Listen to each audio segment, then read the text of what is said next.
Florida this morning. Joining me right now is Tennessee Congresswoman Marsha Blackburn. Congresswoman, good to see you. Thank you so much for joining us. You too. Sure. Well, first, let me get your reaction to the FBI reopening the investigation of the Clinton campaign and Clinton's email and server. What's your reaction? There must be something there that is significant to the point that they felt like they could not wait until after the election, and I think we need to let them do their job and see what it is that they know. But the fact that you have someone, Uma Abedin, who was transferring or holding or building a trove of emails, saving these when she knows that these are classified or that they are sensitive and they're government business, they're coming from the .gov site, or they contain further information, inexcusable. And yes, the FBI needs to look at it, and for Hillary to be dismissive and say there's nothing there, how does she know that? Yeah. I think it's so interesting. Well, it's extraordinary. It's actually 650,000 emails, which is an incredible number. Massive, and yes. we know, by the way, Congressman, that Yahoo was hacked. Yes, we do know Yahoo was hacked, and they sat on it for 2 years without saying they had been hacked. And then you find out that they're transferring these emails around. It shows you a careless nature, less than respectful of the information process and of the people's business. Do you really want that in the White House? Is there enough here, though, to move Donald Trump over the edge? I mean, even before this, we know that he was lagging behind Hillary Clinton. What do you think? I think there is enough, and you're going to see him today pivot to talk about health care.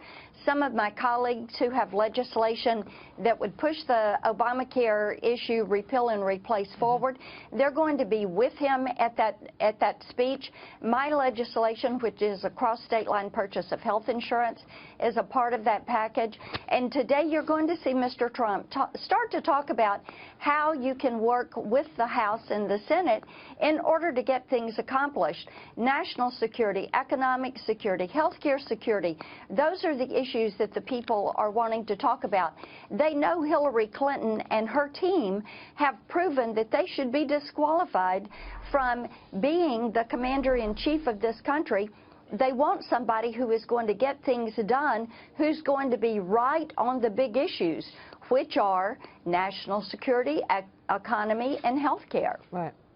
Congresswoman, you just talked about Obamacare, and we know that the new enrollment starts today. There's not a small business owner that I talk to that doesn't complain to me about the cost of Obamacare and what it's doing to their ability to hire. But we hear Donald Trump talk about, repealing and replacing quite a bit. But what can he actually do? What does he have the mandate to do as president? You know, Morgan, what he can do is work with Congress, and I think that's the significance of my colleagues joining them on the trail today. Take, for instance, my legislation, a cross-state line purchase of health insurance. Title I of Obamacare is the insurance title. What you do is repeal that and replace it with a free marketplace. That way, individuals can buy the health insurance they want at a price they can afford that is going to contain the mandates and the provisions that they feel like they need. 26-year-old young men don't need to be buying maternity insurance, and neither do grandmothers. This is the kind of thing you want it to make sense and be affordable. That's how you get people into the marketplace.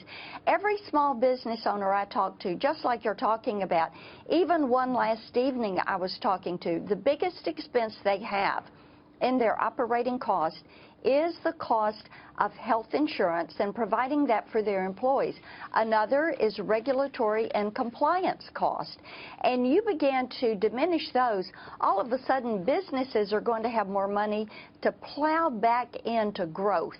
And that is what we want to see for jobs growth and for economic expansion.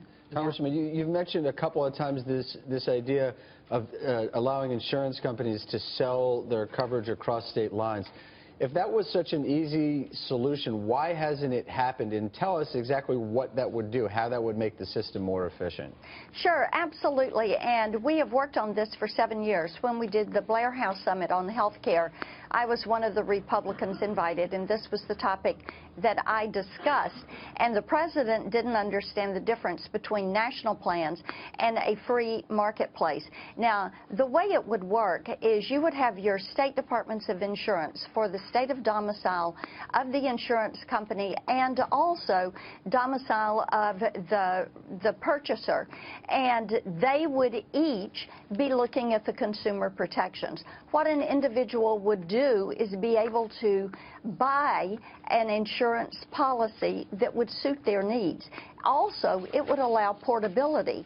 If you leave a company, if you are transferred to another state, and if you have insurance that fits your family's needs at a price you can afford, you can keep that policy and take it with you. So what it will do is just open that and allow people to shop. Get online, shop, find something that you like, and utilize that network of doctors. I think it will allow us to see a little bit more competition. Prices will come down. You will see innovation in the way products are bundled and offered. It would also, the Republican plans call for expanding health savings accounts. This has been tremendously popular and successful. People like that opportunity to put the energy and the money into utilizing and managing their health care and having that savings account. Why have prices skyrocketed the way they have, Congressman? I mean, you look at a state like Arizona, up 116% is what we're expecting in 17. What is the number in Tennessee? I mean, you know, your constituents obviously are facing higher prices as well. That's right. The price increase in Tennessee has been 62%. Wow. In the blues, to the point that the blues have dropped out of Nashville, Memphis, and Knoxville in the marketplace. But Maria, remember, Tennessee was the test case for Hillary Care, and the cost of it quadrupled in 5 years. Yep. In a decade, it was 35.3% of the state budget. Too expensive to afford, too expensive to use. Yep. People don't like it. The networks are too narrow. The access is too limited. Sure, that's what we're seeing. Congressman Blackburn, good to see you. Thank you so much. Good to see you. Thank you. Marsha Blackburn there. We will